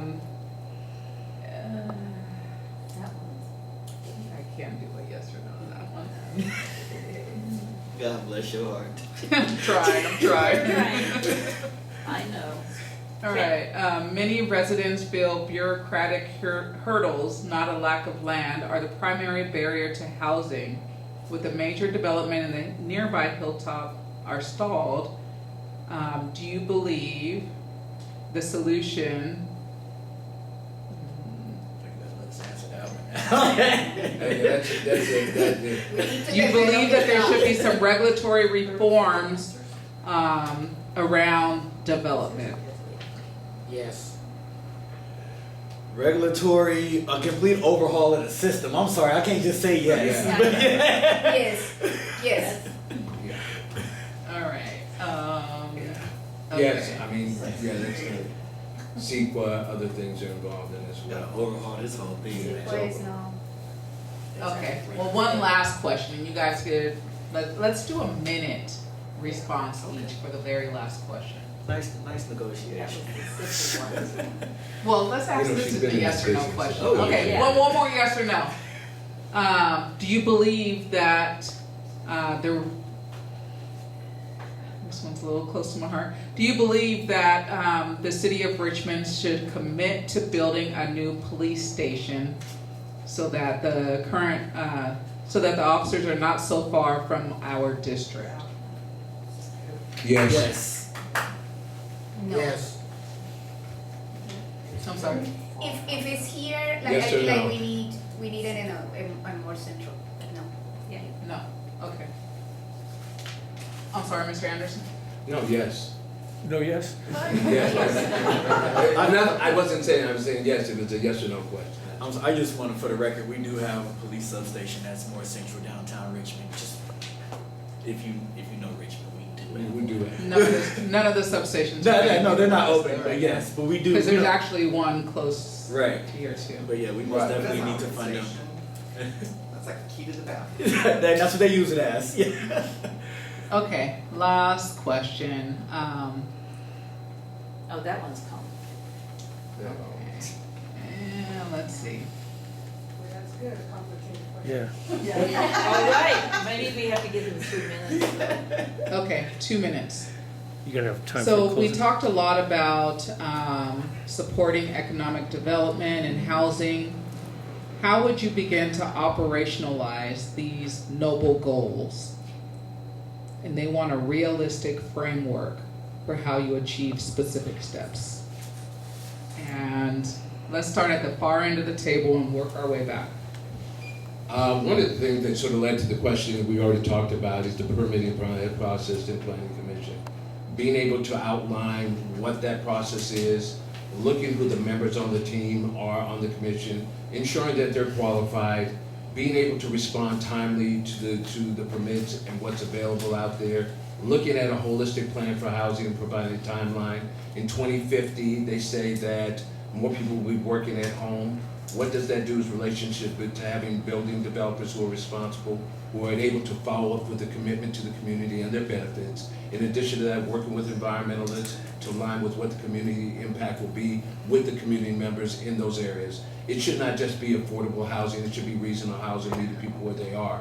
If you look at housing now, you think about, well, it's affordable. If you make $25 an hour, roughly $52,000 a year, $11,000, $7,000 after food, oh my goodness, food, eggs, milk, gas, $7 in the town now? What does that mean for you? And so it moves to an area that you build things like we did for Hilltop and people move. And you have gentrification of your community. And then you don't have a revenue stream that you look at other developments in a way that brings tax revenue, that brings jobs, where people can live, eat, work, and play in their community and not be gentrified. So you don't feed people as they did from moving from Vallejo to soon to Discovery Bay, to Sacramento, to Vegas, and now even going so crazy they're moving to Texas in order to be able to live. You hear it every day. Stuyvesant says that we need to make an environment that you can put policies in place, work on the systems and people that are in those roles, making sure you have people that are more qualified to make those decisions, and look at the work trends and the living trends in this community and have people be able to address that and hear that from the community at large. Otherwise, you're going to have the same problems all over and over again. Thank you. Ms. Jimenez. Yeah, I agree with the permitting process Okay, now, I agree with the permitting process, and actually I just have yesterday a meeting with several small business and the chair of the Chamber of Commerce, Bernard Whitmore, about that. So we will be bringing some items on the agenda about procurement and permitting process, not only for small businesses but also the artists. I, as a liaison on the Art and Culture Commission, I have been hearing a lot of the contracting for the artists is difficult and the insurance, so we are working actually in changing some of the procurement and contracting policy for that. But also we had the McDonald Task Force, and I feel like this could be a pilot for other task force, how we revitalize downtown and revitalize other areas around housing, small businesses, and other things. And for that, we are working on bringing money, because we need, housing is really expensive to build. So we are working with the AFL-CIO, a housing investment trust director, who is interested in bringing in being a lender on many affordable housing projects. And the requirement is that we have project labor agreements, and we are working on a public land policy to make sure that all of our projects really support unions. And in that sense, we need to work with the forced development to really start creating a pathway for residents to be in these jobs, especially in the trades. And that is one part of the public policy land that is committing 30% local hiring. And I think this is some of the areas, but I have more, and I will love to talk more about that. Thank you, Demnlus. Yes, as mayor, I have several concrete plans to move forward housing here in the city of Richmond. First, I would do away with the design review board here in the city of Richmond. It is not a board that is mandated by the charter. The only thing that the charter meant, as someone who actually read the charter, it is not mandated, and only the planning commission is. And we can easily fold those responsibilities back into the planning commission. Both the planning and the design review board has had issues getting a quorum, meaning that permits and things have not been able to move forward. That is the first step in the process. design review, planning, and then you may even have to go to the city council. So what does it mean if it never gets off the ground in design review? That means a lot of things get left on the floor. Also, as a former city council member, I've saw the emails of design review board members trying to extort developers here in the city of Richmond. So I'm aware of the corruption that takes place at City Hall, and I'm going to do something about it day one. I'm not going to wait. Also, we need to look at our overall permitting process. We need to make sure that individuals aren't being bogged down with a bunch of things that aren't necessary. Also, looking at non-traditional and making sure that permitting around non-traditional builds such as ADUs, prefabs, modular housing, and even container homes are up to date. So that way, as these housing come online, we're ready to approve them right away, and we don't have to go through this whole 1992 style of permitting to even figure out if we can do it. Also, on the funding piece, we need a mayor that's going to be aggressive in finding investors that align with our values.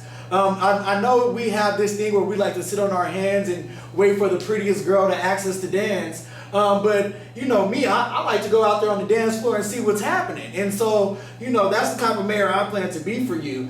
And then overall, when it comes to policies in general, housing, employment, just community, quality of community. As a policy nerd, I plan to get to the root issues of those policies and create change.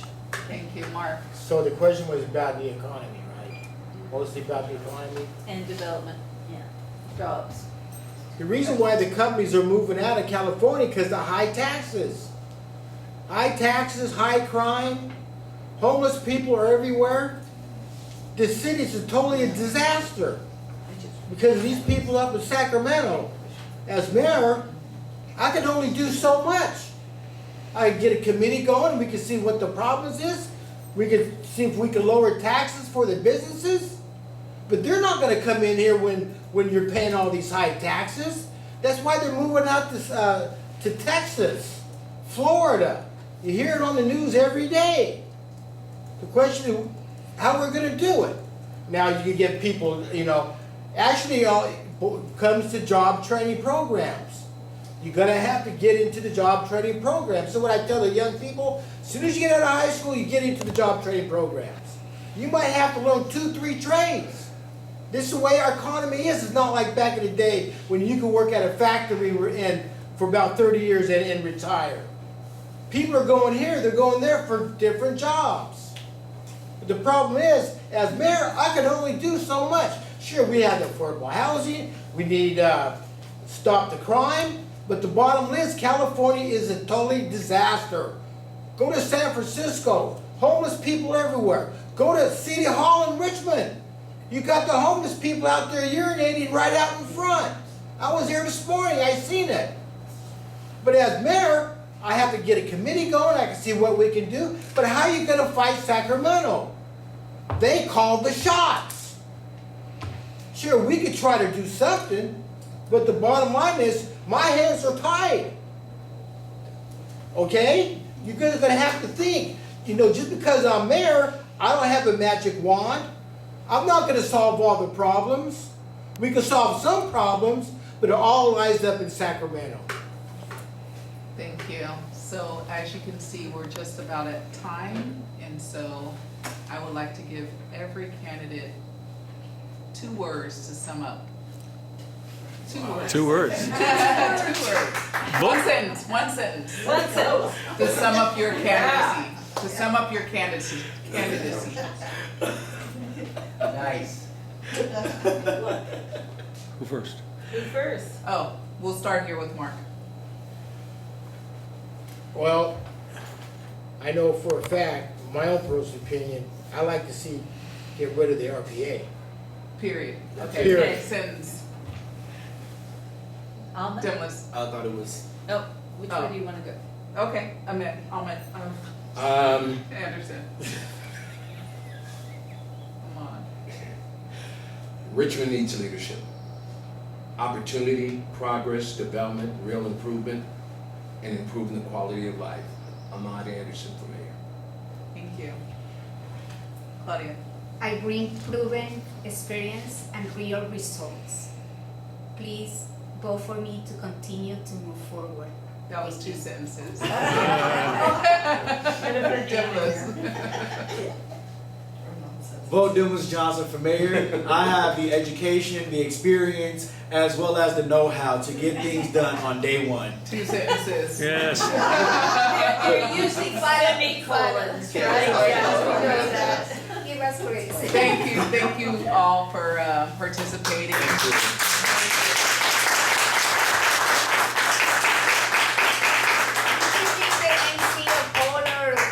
Candidate forums. I will nominate you. Thank you. Thank you. Maybe I you should to moderate the moderators. city council meeting. Oh, yeah, absolutely.